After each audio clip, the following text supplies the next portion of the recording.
Hi, my darlings. I'm Sophie Darling, and welcome back to the channel.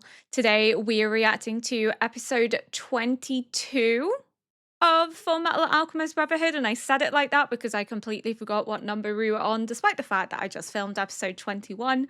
But that's okay. My brain is ceasing to function. I have filmed a lot over the last 2 days. Yesterday, I filmed 2 episodes of Squid Game, episode 8 and episode 9, which is the last 2 episodes of series 1. And then I filmed 2 episodes of Vinland Saga. So I've watched episode 1 and episode 2 of series 1 of Vinland Saga. And then I've watched 2 episodes of Apothecary Diaries. And then I'm now also watching episode 21 and 22 of Fullmetal Alchemist Brotherhood. So I watched episode 21 and now I'm filming episode 22. So my brain is a little bit scattered because it's been a lot of filming over 2 days. And then I also have to do editing. So I am being a very, very busy bee. And I also am in training for my new job role, so that's been taking up a lot of my mental capacity lately. So if I am a little bit more scattered than I usually am in my reacts, I do apologize. It is most likely due to the fact that I am perpetually tired. But last episode was crazy. I was not expecting it to end on that cliffhanger, so I'm hoping that she's okay because Bradley was all out guns blazing. The mask is dropped. I think now that they're already onto him, there's kind of no going back, and I think he maybe knows that. I think possibly he's going to start weaponizing people in the military against those that suspect him. I think there's going to be some tense friction incoming, but yeah, it's insane. Also, Lust is dead. I wasn't entirely sure if maybe she could be brought back, but based on Envy and Gluttony's reaction, Lust is dead. I hate that I find Gluttony so cute and endearing. He's like a big baby. And we are hopefully gonna get more information as to why they want to sacrifice state alchemists, because we still don't really know, but it has to do with the door. And it could be to gain access to the door, or it could be that, oh, could it be equal exchange? So as in like something that they want is incredibly powerful. So therefore they're going to sacrifice only the most powerful of alchemists in order to gain this knowledge that they need. Because equal exchange, maybe. Or it could be that they need to sacrifice them to open the door to begin with, but I guess we shall see. I keep bouncing between 3 different theories, and one is that they want to sacrifice them to create powerful Philosopher's Stones, so the Philosopher's Stones can then be put into artificial bodies to make stronger homunculi. My other theory was that they want to sacrifice them to open the door because there's something behind the door that they want or need. And then my most recent theory was just then where I was like, maybe it's equivalent exchange where they're sacrificing them for this knowledge that they want to get from truth, which could maybe be in relation to immortality. How can they truly gain immortality? Because that seems to be something that keeps cropping up, is there's a way to make people immortal, and it's linked to how you transmute a soul, but it's linked to that. So maybe they're wanting to sacrifice people for that knowledge of immortality, and the more people they sacrifice, the better chance they have of gaining it because it's such valuable information. Maybe that's what they think they'll be able to sacrifice them for, is this secret of immortality.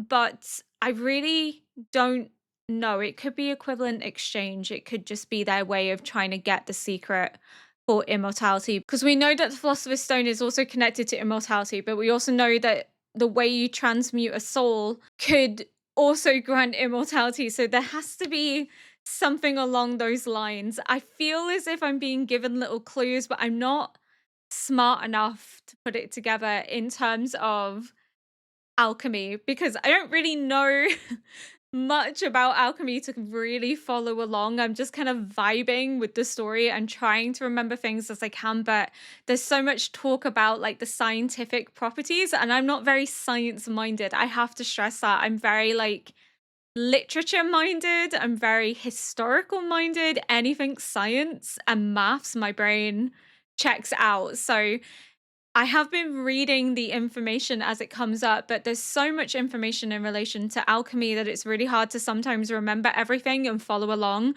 So I'm kind of just vibing and hoping to like pick it up through context clues rather than remembering the fundamental rules of alchemy, which I know is decomposition and composition and creation and destruction, which is also tied to why alchemists are so obsessed with life because they can't bring life back. What's dead is dead. They can't create life, they can't bring life back, but they can destroy lives. Hence why life is seen so precious by alchemists, but also by Ed and Al, and why they were so fascinated about the baby being born, because it's the one thing that alchemists cannot do is bring people back from the dead, but also they can't really create genuine life. Yes, they can create homunculi, which are artificial, but they're not real people. I mean, there could be an argument made because Lust took great offense to being told that she's not real. She was like, we feel emotions, we care for our parents. She was really kind of upset by the idea that they weren't seen as real by Roy, but technically speaking, they aren't real people. I have a feeling people will try and argue with me here, but if they're not real, then how is Al real? But Al is real because the soul is real. The soul is the core aspect of him and was transplanted into the suit of armor. The core aspect of Al exists and his body still exists, just not physically in this world, but behind this door, which is tied to Ed, and why so long as Ed sustains himself, he sustains Al's body in this never third zone, whatever place truth resides in. But I think the homunculi, it's been made very clear, like they're man-made humans. They're not actual lives created. They are artificially made. So yeah, they can make artificial humans, but they can't make life in the same sense of genuine life formation. So that's what I'm getting at. But I'm not going to talk for much longer because I do want to see what happens, because it was kind of a little cliffhanger. So without further ado, we're going to get into episode 22.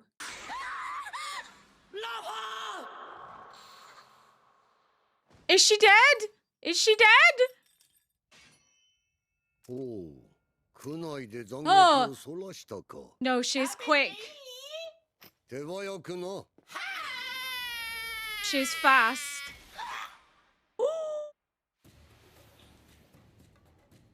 Oh, he's like, no one's touching her.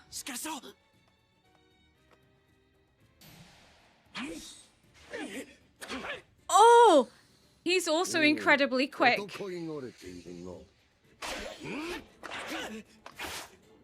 The fact that he's able to keep up with him is crazy.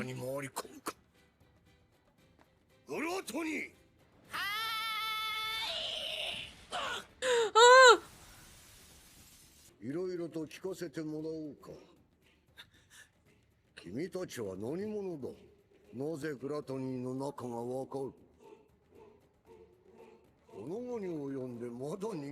No, I think he already knows how to get out.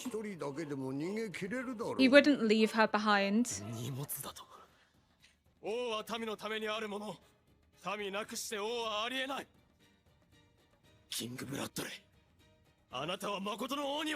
tell him.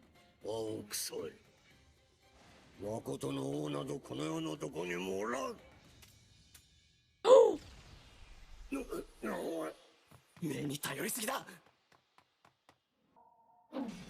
Whoa!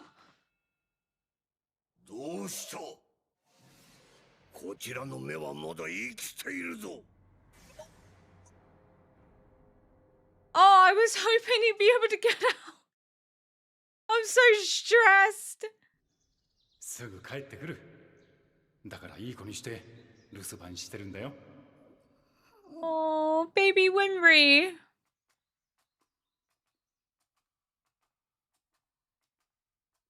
Oh, she looks so like her mum. No. Don't cry. I get emotional every time I think of him. 私、ヒューズさんにお父さんの背中重ねていたのかな。たまに会いに来てあげてね。 Probably because Hughes was so kind like her dad that she sees her dad in him. Oh, God. She's found a family with them. Oh, I can't with this show.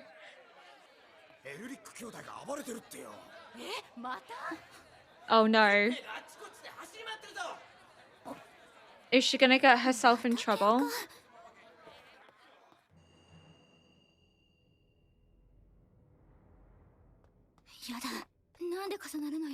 The last thing she saw of her parents were their backs, and the last thing she saw of Ed and Al were their backs, so she's worried that she's never gonna see them again. Poor Winry. She's been through so much.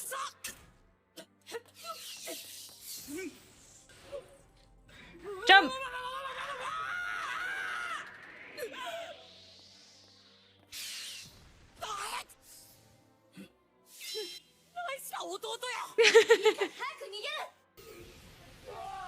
Whoa! Something's happened. ここは時間を稼ぐか。スカー、自分も錬金術を使ってるくせに、なぜ錬金術師を神に逆らう者として毛嫌いする。そんなの神の名を持ち出して殺しを正当化したいだけだろう。ショータッカーもニーナも神の代行者を語って殺したんじゃないのか。そうか。貴様らもあのキメラを見たのだ。Yeah, they did. あのような悲劇を生み出す技術。それが貴様らの崇拝する錬金術。No, it's not. お前のその手が弟を救いのない体にしたんだ。何かを生み出す技術。そのうぬぼれこそがあのキメラを生み出したのではないのか。 He's against the weaponization of なんで alchemy. 殺す必要があった。なんであの子の命を奪った。あのまま放っておけば実験動物と同じ扱いを受け、一生人間として扱われなくなるであろうことを。In his eyes, it was a mercy.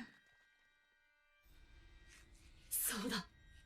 あの時僕たちはニーナが実験室送りに But they wanted to hope that there was something they could do. どうにもできない問題を先送りにした。何もしなかった。何も。 Whereas Scar could. Or what if he sees Winry and he has like flashbacks to her mum because she looks like her mum. 確かに俺たち錬金術師は間違いを犯してきた。だからといってあんたのやってることを認めるわけにはいかねえ。 Or maybe he confronts him about, and she's gonna overhear. Oh no. 待て兄さん。てめえを助けて、てめえが殺した医者夫婦に覚えはねえか。兄さん。 Winry. 何の話。ウィンリー。 She shouldn't have to find out that way.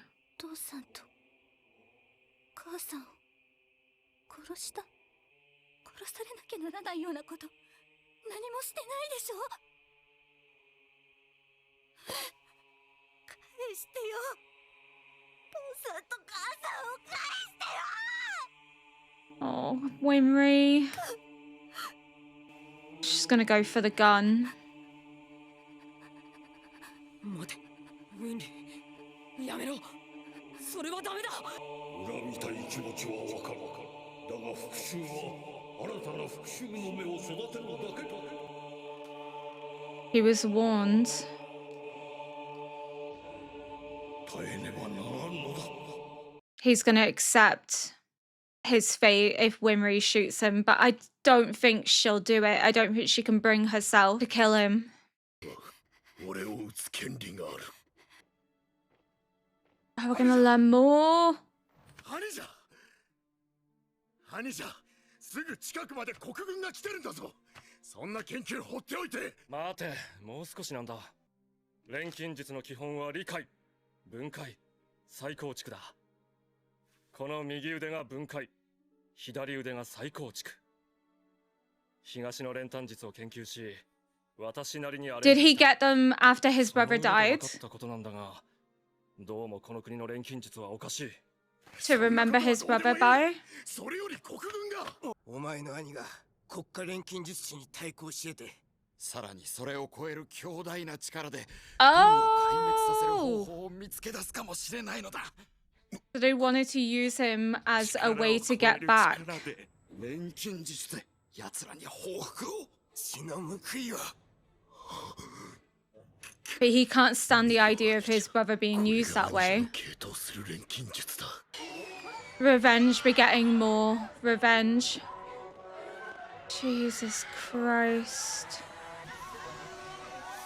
Locking them in so they can exterminate them. It's fucking heinous.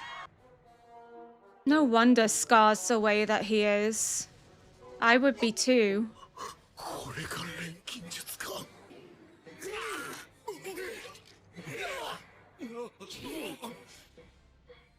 こんなものがイシュバールを。 How could you not resent alchemy when you've seen the destruction and death it's created and caused? 破壊と殺戮を The 繰 women り and 返すだけ。 children that have been slaughtered before your eyes. He doesn't see it as creation, just used for destruction. 間に合った。大事なものをまとめていて遅れた。大事なもの。これ、お前が持っててくれ。なんだこれは。私の研究所だ。これしか持ち出せなかった。ちより、お前の方が生き残る確率が高い。見ろ。足の震えが止まらない。情けない兄だ。 Oh, 兄じゃ。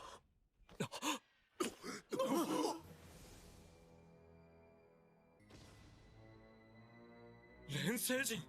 no, 錬 no. 金術師。 Because we know that Scar survived this. しっかりしろ。死ぬな。血が止まらん。腕は。弟の腕は。どこだ。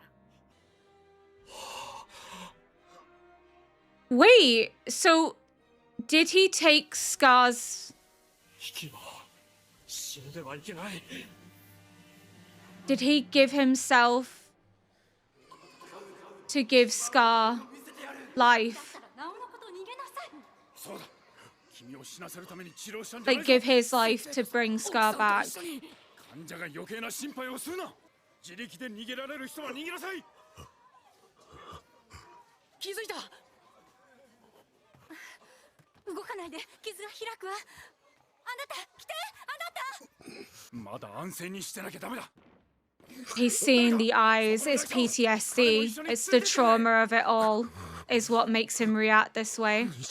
But also, he received his brother's arm, right? 兄ちゃんは助かった。 It's not, it's his brother's arm. He probably lashes out emotionally, causes him to kill the people around him.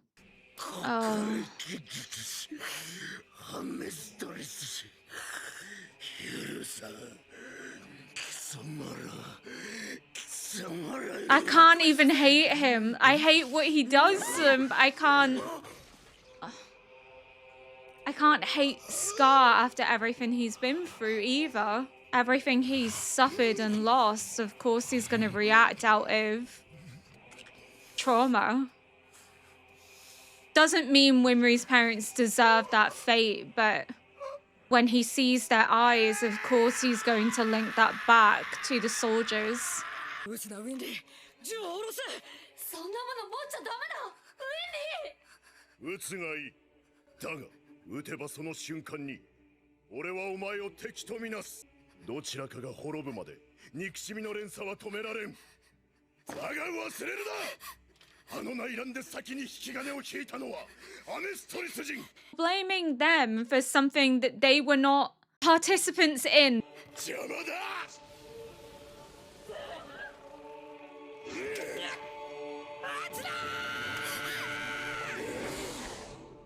He's protecting her the way Winry's dad tried to protect his wife.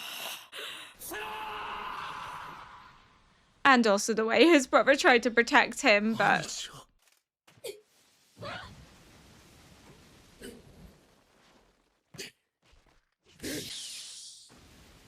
Oh, the cat! The cat's fine. It's okay. It's okay.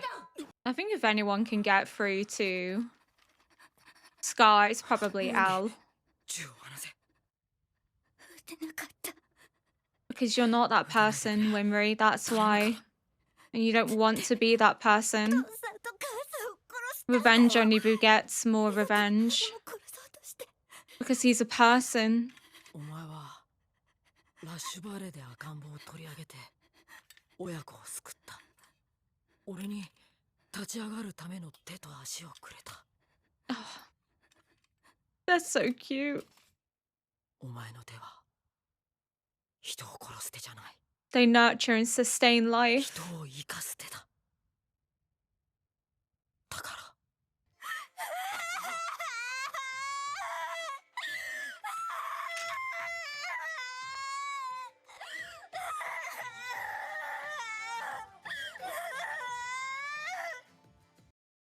I'm about to let it all out. Oh, this show, man. It's 2 episodes in a row where I've like teared up and nearly cried. This is ridiculous. Hi. So, episode 22, my mic decided to shut off and I had spoken for about 8 minutes, which meant we lost that entire footage, which is incredibly sad because I made some very, very good points. So, I do apologize if this isn't as succinct as it could have been because, again, I am filming this after already watching up until like episode 30, episode 31. So obviously I am quite far ahead. I just feel awkward not having an outro with a bit of an analysis. So I'm not going to discuss anything that I've seen from 23 onwards. I'm only going to focus on episode 22 and I'm only going to talk briefly about aspects that I can remember because I did rewatch the episode, but it is really hard watching it a second time to try and remember like the raw discussion that was had because obviously there's things that happened in the moment that you're instantly zoned into discussing and then all of a sudden it's like, oh shit, like I've lost that train of thought. Either way, a lot of my discussion centered around the depiction of post-traumatic stress disorder. And what I really love about the show is the way that it doesn't shy away from showing just how traumatizing war can be and how that has a negative impact on those that have suffered from violence and the atrocities caused by war. Because again, I can't hate Scar. I can hate what he did, but I can't hate him and why he did it. In that moment, he wasn't in his right mind. He had just come to the realization that his brother had sacrificed his arm to bring him back. His brother was dead. His mother and father were dead. He had to awake to the knowledge that everything he knows and loves and has fought for is gone. It's been erased. It's been wiped out.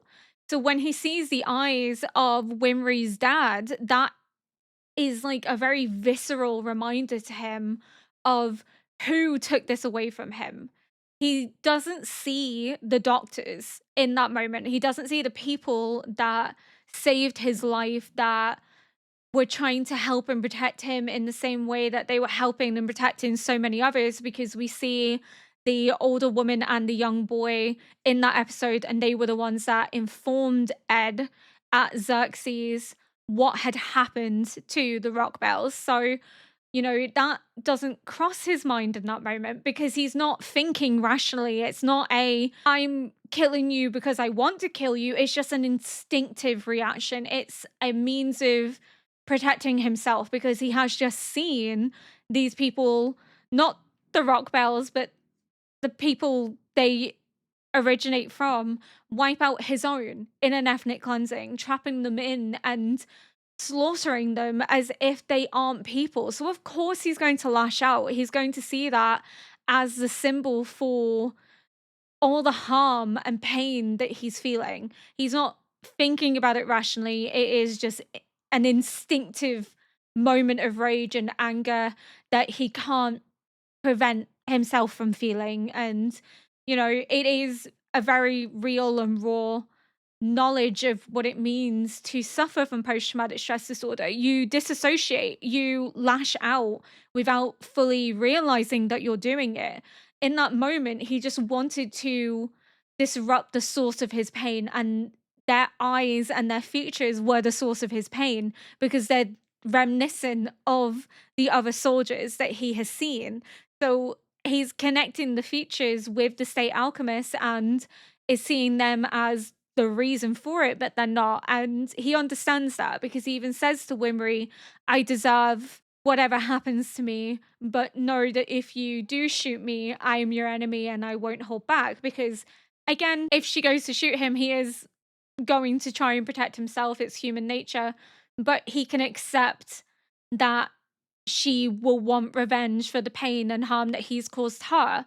And it's just very powerful that in that moment, we also hear the message of his teacher where he's trying to get Scar to move away from this path by saying that all it does is beget more harm and hurt and violence. It doesn't save anyone, it doesn't solve anything. It's just creating this endless cycle, this repetition of violence because you've been hurt, so you're lashing out, but the people you're hurting by extension are also going to want to seek revenge against you. So you're just creating this endless, repetitive cycle of violence because nothing is changing. You have to almost try and move on from it, not necessarily forgive, because forgiving and forgetting is incredibly hard to do, especially if you are one of the few survivors of an ethnic cleansing. And, you know, I'm not going to say that Scar is wrong for not wanting revenge. As someone that has never experienced ethnic cleansing and couldn't possibly fathom how it must feel to know that everything has been stolen away from you by your oppressors, I'm not going to lecture and say that he's not within his right to seek revenge, but at the same time, it is the recognition that it only creates an endless cycle because other people are going to seek the same revenge against you. So it's causing more hurt and harm in the process. But again, it's also one of those where it's hard to expect victims to just move on from that, to come to terms with what's happened to them. But I think a way for Scar to come to terms with that is recognizing that not all state alchemists are how he views them in his mind, because he sees Ed jump in front of him and protect WINRY from him in the same way that his brother jumped in front of him to protect him from Kimberly. His brother was willing to sacrifice himself to protect his brother in the same way that Ed's willing to sacrifice himself to protect WINRY. He's able to see that sacrifice and see that moment of connection. He's able to recognize that look that Ed has is also the same look of fierce intensity and protection and love that his own brother had for him.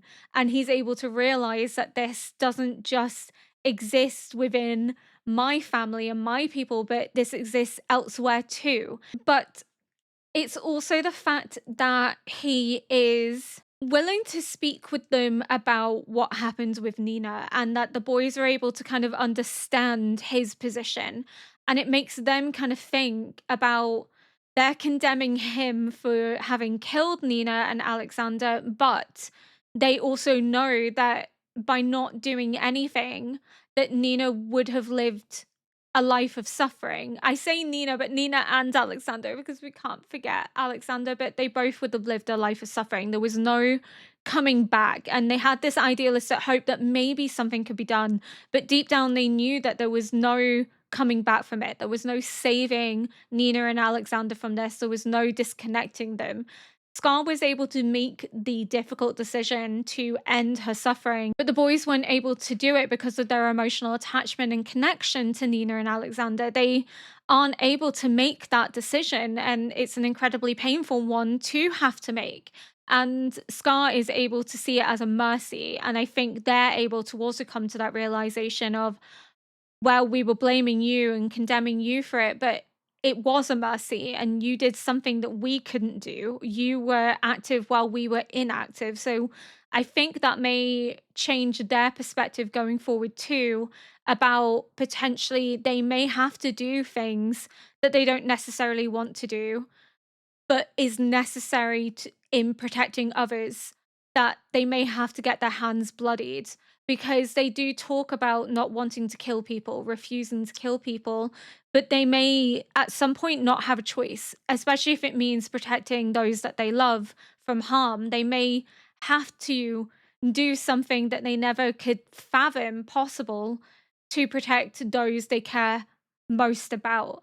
But I think with Al going after Scar, that there could be a bit of a maybe brief heart to heart between the two of them, because if anyone can get through to Scar, I think it's Al, because Al knows what it means to have a brother sacrifice himself. Not that he knows that is what happened to Scar, but he's able to kind of empathize with Scar, I think, in a way that Ed can't. Ed is a little bit more hot-headed, whereas Al is more rational. But I think potentially the more Scar and Al speak to each other, the more Scar might come to the realization and understanding that not all state alchemists are what he thought them to be, because he's judging them all as being the same without realizing that so many of them suffer because of what happened in Ishvale and haven't been able to live with themselves. Of course, it doesn't justify what they did, and no one is sanctioning what they did, but at the same time, they're not able to live with the memory of it, and it's impacted their relationships with those around them, and a lot of them disenfranchise themselves entirely with being state alchemists. They chose to break away from it and rebel against the military because they can't live with what they were made to do. They can't live with the knowledge that they were weaponized against innocent people. So, we see that with Isaac, and we also see that with quite a few others, especially Dr. Marco, who decides that instead of using his skills to harm people, he's going to become a doctor and he's going to help, and he's going to use alchemy to heal rather than to harm. So maybe that will also help rationalize his thought process a bit more. It was also super emotional to see WINRY come to realize that her hands are made to create and to nurture, not to destroy. And that makes her so similar to her parents, because her parents weren't there to destroy, they were there to help. They were there to ensure that people survived. They were even evacuating people, getting them away from the military so that they would live, so that they wouldn't be slaughtered. You can hear them in the background giving directions, telling people to get up and move, that they're at risk the longer they stay here. They were risking their own lives to help the Ishvalans because they didn't see them as different to themselves. They saw them as people in need of their help. And they used their skills to benefit society, to nurture life, not to take life away. Much in the same way that WINRY does the same thing, just in different ways. She uses her gifts to help grant new lease of life to those that need it. She helps create automail that is giving people the opportunity that they never had before, that they can use their arms again, use their legs again. She's giving people the chance to live and thrive and not feel as if they're a burden to do things that they never necessarily could have done before. I just realized that I was talking quite a lot about what happens in episode 23 as well, but we'll just leave this in here so you can have that too. But yes, I again have watched past episode 22. It's just unfortunate that I'm having to go back and refilm an outro with prior knowledge and context. So I do apologize that like there's little bits of information from previous episodes creeping into this outro, but it's relevant still. Either way, it's relevant to what Ed is saying. So I'll leave it in for context, but I think that's all that's coming to my mind for now. It's probably not as detailed as what it could have been because, again, it's not the immediate after the fact react discussion. It's just unfortunate that my mic decided to malfunction. But thank you so much for watching. If you enjoyed this react, please consider liking, subscribing, and leaving a comment below to help boost this video into the algorithm. Until next episode, bye!